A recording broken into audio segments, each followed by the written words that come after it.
இன்றைக்கி வந்து ஒரு சூப்பரான பரோட்டா சால்னா ரெசிபி தான் பார்க்க போகிறோம். எம்டி சால்னா இது வந்து ரோட்டு கடையிலலாம் நம்ம சாப்பிட்ருப்போம். அதே மாதிரி டேஸ்ட் இருந்துச்சு. நீங்களும் ஒரு டைம் ட்ரை பண்ணி பாருங்கள். ஆக்சுவலாக நான் ஒருத்தவங்க வீடியோ யூடியூப்பில் பார்த்து தான் இதை நான் செஞ்சேன். உண்மையாக நம்ம கடையில் சாப்பிட்டா எப்படி இருக்குமோ அதே மாதிரி வந்துருந்துச்சு. இதுக்கு சின்ன சின்ன இது தான் சொல்லியிருந்தாங்க. அதே மாதிரி செஞ்சு பார்த்தேன்.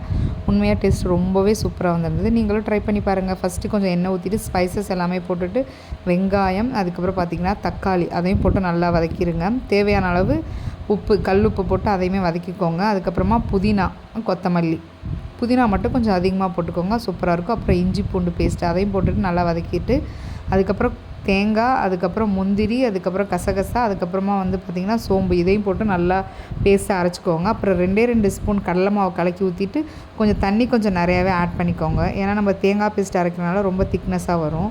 இந்த மாதிரி பண்ணி பார்த்திங்கன்னா ஒரு சூப்பரான சால்னா ரெடி ஆயிடுச்சு. ஓகே, பாய், சப்ஸ்கிரைப்.